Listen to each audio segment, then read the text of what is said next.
warahmatullahi wabarakatuh. Perkenalkan, nama saya Nisa Gasani dari kelas 12 IPA 6, perwakilan kelompok 1 sebagai moderator. Sebelum saya dan teman-teman saya menjelaskan hasil diskusi kami, ada kala lebih baiknya kami berterima kasih kepada Bu Mariana Pane yang telah memberikan kami tugas tentang menjaga kelestarian lingkungan hidup. Sebelum saya dan teman-teman saya memaparkan hasil diskusi kami, ada kala lebih baiknya saya memperkenalkan teman-teman saya. Berikut ini adalah teman-teman saya.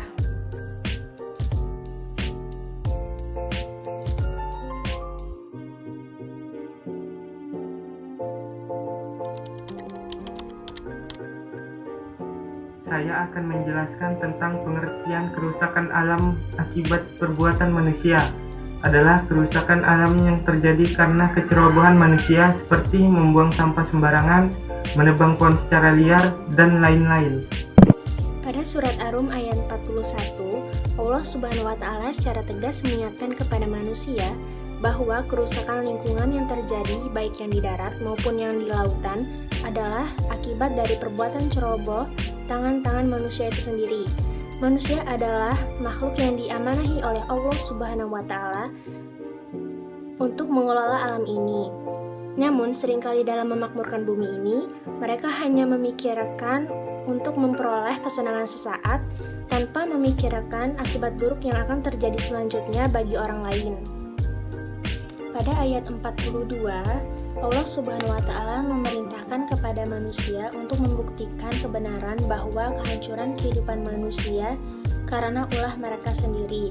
Manusia diperintahkan untuk mengadakan penjelajahan di muka bumi ini agar mengenal berbagai peristiwa yang telah terjadi di belahan muka bumi ini sejak zaman dahulu. Kemudian mereka diperintahkan melakukan penelitian dan mempelajarinya dengan bersungguh-sungguh. Perilaku dalam kehidupan sehari-hari atas kandungan Quran Surat Ar-Rum ayat 41 sampai dengan 42. Yang pertama, mensyukuri nikmat Allah. Yang kedua, merawat dan memelihara alam. Yang ketiga, mengambil manfaatnya secara benar. Yang keempat, tidak membuat kerusakan di muka bumi. Yang kelima, menyayangi semua makhluk ciptaan Allah. Yang keenam, senantiasa ingat pada Allah atau mendekatkan diri kepada Allah agar dijauhkan dari bencana. Yang ketujuh, mempelajari sejarah umat-umat terdahulu kemudian mengambil pelajaran darinya. Baiklah, saya akan membacakan Quran Surat Ar-Rum ayat 41 dan 42. A'udzubillahi minasyaitonirrajim. Bismillahirrahmanirrahim. Zaharal fasadu fil barri wal bahri bima kasabat aydin nasi liyudhiqahum ba'dal ladzi amilu la'allahum yarji'un. Qul siru fil ardi fanzuru kaifa kana akibatul ladina min qabl kana aksaruhum musyrikin. Yang artinya, telah tampak kerusakan di darat dan di laut disebabkan karena perbuatan tangan manusia. Allah menghendaki agar mereka merasakan sebagian dari akibat perbuatan mereka, agar mereka kembali ke jalan yang benar.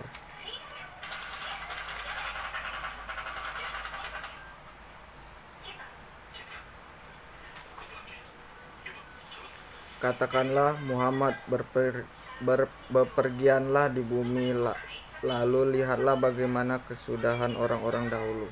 Kebanyakan dari mereka adalah orang-orang yang mempersekutukan Allah. Saat ini banyak sekali kerusakan yang terjadi baik yang di darat maupun yang di air.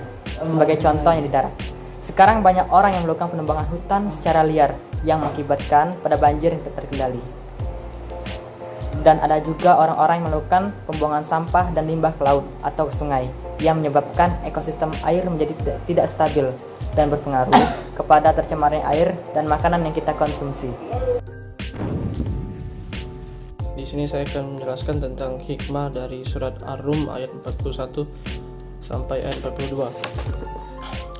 Allah Subhanahu wa taala membiarkan sebagian manusia merasakan dampak negatif atas apa yang diperbuatnya sendiri.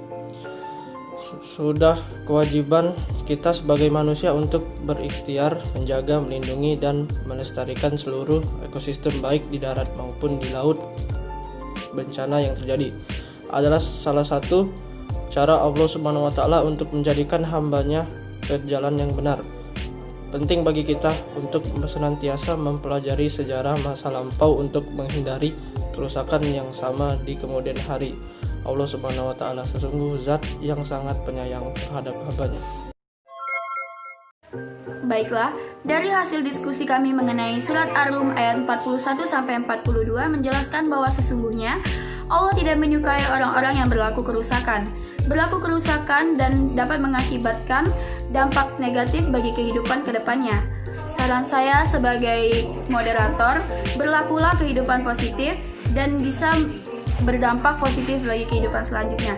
Saya Anissa Gesani dari kelompok 1 ingin meminta maaf apabila ada kesalahan dalam perkataan. Kepada Allah saya memohon ampun. Wabillahi taufik wal hidayah. Wassalamualaikum warahmatullahi wabarakatuh.